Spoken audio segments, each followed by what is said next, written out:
Dear students, अस्सलाम वालेकुम। Students, आज आपके लिए टॉपिक लेके आया हूँ प्रोबेबिलिटी का, बड़ा ही इंपॉर्टेंट टॉपिक जो कि पेपर में 2 से 3 दफा आया और बड़ा इंपॉर्टेंट टॉपिक है। इससे मिलते जुलते क्वेश्चन आपके पेपर में आ सकते हैं, ये क्वेश्चन रिपीट भी हो सकता है। आज प्रोबेबिलिटी का टॉपिक लेके आया हूँ जिसमें हम प्रोबेबिलिटी में कंप्लीमेंट, यूनियन और इंटरसेक्शन 3 चीजें सीखेंगे। बहुत ही कम वक्त में आप इस टॉपिक को तैयार कर सकते हैं और पेपर में जब आप सॉल्व करेंगे तो कम वक्त लगेगा। कोशिश करें जब ये सवाल आए तो आप इसी को सॉल्व करें। सबसे पहले मैं सवाल पढ़ता हूं, आप स्क्रीन पर देखेंगे क्वेश्चन क्या है। The sample space of an experiment consists of 5 simple events E1, E2, E3, E4 and E5 और इनकी वैल्यू साथ गिवन है। E1 की वैल्यू है 0.20, 0.15, 0.25, 0.30 और 0.10 रिस्पेक्टिवली। इसके साथ F हमें गिवन है, F की value E1, E2, E3, G given है E1, E3, E5 और H गिवन है E4, E5। तो सॉल्व करते हैं। सबसे पहले हम प्रोबेबिलिटी ऑफ G कॉम्प्लीमेंट हम फाइंड करेंगे। तो students, probability of G complement को C भी लिख सकते हैं जिसका फॉर्मूला है 1 माइनस प्रोबेबिलिटी ऑफ G। तो सबसे पहले यहाँ प्रोबेबिलिटी ऑफ G फाइंड करेंगे। यहाँ मैं साइड पर प्रोबेबिलिटी ऑफ G फाइंड करता हूँ। तो प्रोबेबिलिटी ऑफ G कैसे फाइंड होगा? G की वैल्यू क्या है? Simply E1 plus E3 plus E5। अब यहाँ आपने बहुत ध्यान से वैल्यूज लिखनी है। E1 की वैल्यू है 0.20 प्लस E3, यहाँ से जल्दी से 2 ना लिख लीजिएगा, E3 की वैल्यू है 0.25 प्लस E5 की वैल्यू है 0.10। इन सब को हमने प्लस करना है तो ये वैल्यू आएगी 0.55। अब हमने क्या करना है, इसको यहाँ सिंपली पुट करना है। 1 में से माइनस करेंगे 0.55 तो प्रोबेबिलिटी ऑफ G कॉम्प्लीमेंट का आंसर आएगा 0.45। इतनी सी बात थी, हमने पहला ऑप्शन यानी पहला पॉइंट हमने सॉल्व कर लिया। नेक्स्ट रिक्वायरमेंट है probability of F union G, यानी नंबर 2 में यहाँ इसी के नीचे सॉल्व करता हूँ। Probability of F union G। अब F यूनियन G, सबसे पहले हम F के सेट लिखेंगे, सारे के सारे सेट, और मिड ब्रैकेट में लिखते हैं F के सेट E1, E2, E3, यानी सारे के सारे सेट लिखे, बीच में यूनियन डाल दिया। यूनियन के बाद G की वैल्यू लिखेंगे E1, E3, E5। अब स्टूडेंट्स, आपने ये समझना है कि यूनियन होता क्या है। यूनियन किसको कहते हैं कि ऐसे एलिमेंट जो पहले में हूं और दूसरे में रिपीट नहीं करने, लेकिन पहले के सारे लिखने हैं। या मैं आपको यहाँ बता देता हूं, पहले के सारे लिखने हैं E1, E2 और E3, यानी पहले के सारे लिखे और इनको हमने उसके बाद कामा के बाद दूसरे में रिपीट नहीं करना। E1 लिख दिया, नहीं लिखना दोबारा। E3 लिख दिया, नहीं लिखना दोबारा। E5 रह गया तो E5 अब हमने लिखना है। तो probability of F union G, अब हमने इनकी वैल्यूज लिखनी है और उनको सम अप करना है। इनकी वैल्यूज लिखनी है और उनको सम अप करना है। यूनियन का मतलब या यहाँ इसका मतलब सम अप है। E1 की वैल्यू क्या है जी? 0.20 प्लस E2 की वैल्यू है, E2 की वैल्यू हमारे पास 0.15 प्लस E3 की वैल्यू है 0.25 प्लस E5 की वैल्यू है 0.10। इन सबको ऐड करेंगे 0.70, हमारे पास probability of F union G निकाला। तो अब हम थर्ड स्टेप की तरफ आते हैं। इसको मैं यहाँ से रेज करता हूँ, आपने नोट डाउन कर लेना है साथ साथ। अब मैं यहाँ से इसको रेज कर रहा हूँ।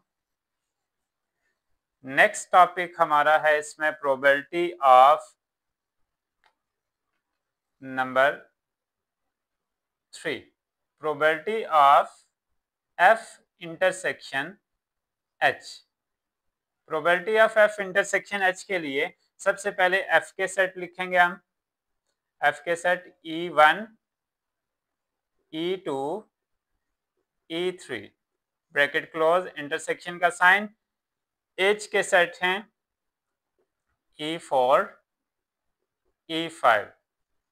तो इंटरसेक्शन के लिए क्या होता है स्टूडेंट्स, जो कॉमन एलिमेंट हैं, जो इसमें भी हूं और इसमें भी हूं, इसमें भी हूं और इसमें भी हूं, या तो कोई कॉमन एलिमेंट नहीं है, ये E1 है, E2 E3 E4 E5, तो कॉमन एलिमेंट कोई नहीं है, तो ये एम्प्टी सेट होगा, यानी खाली सेट इसको हम कहेंगे।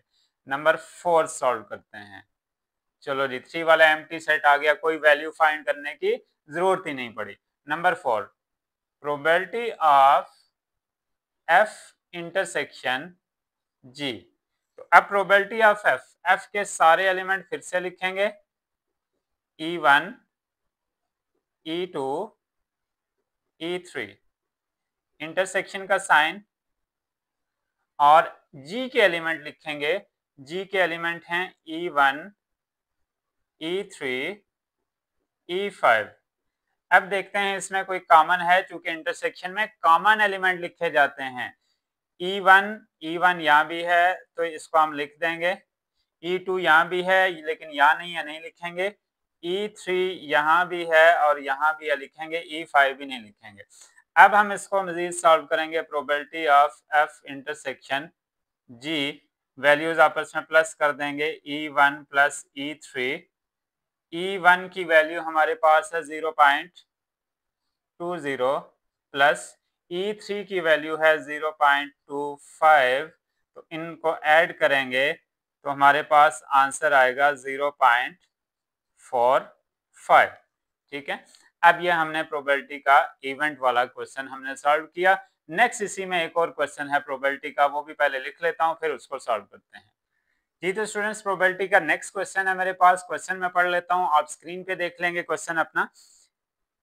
इन अ सर्वे 410 यानी 410 सेल पर्सन हैं एंड 350 कंस्ट्रक्शन वर्कर्स हैं। It is found that 164 of the sale person and 196 of the construction workers were overweight. If a person is selected at random, find the probability of number 1, the person is overweight. Number 2, this person is sale person given that the person is overweight. Number 3, this person is overweight given that the person is sale person. Number 4, this person is construction worker given that the person is not overweight. Number 5, this person is not overweight given that the person is construction worker.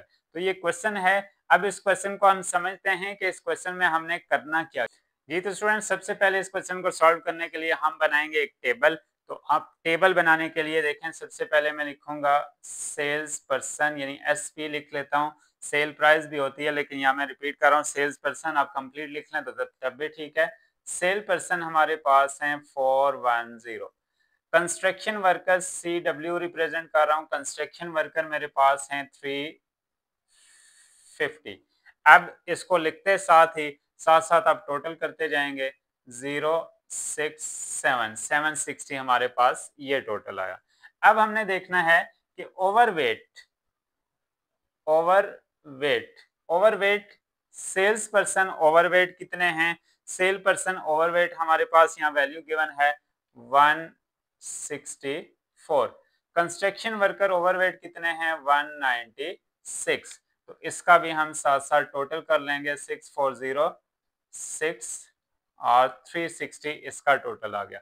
अब हमने find करना है कि not overweight कितने हैं। Not overweight कितने हैं, इसमें से इसको माइनस कर देंगे तो हमारे पास रिजल्ट आएगा 246। इसमें से इसको माइनस कर देंगे तो हमारे पास रिजल्ट आएगा 154। अब इन दोनों को ऐड करेंगे तो ये आएगा 400। इसमें से इसको माइनस करें तो ये भी आएगा 400। इसका मतलब जो हमने टेबल बनाया वो बिल्कुल सही है। और इस टेबल के पीछे यहाँ मैं लिख रहा हूँ कैपिटल N यानी टोटल सैंपल भी यही है। अब हमने पहली प्रोबेबिलिटी, जो पहली रिक्वायरमेंट है वो क्या है जी, प्रोबेबिलिटी ऑफ ओवरवेट।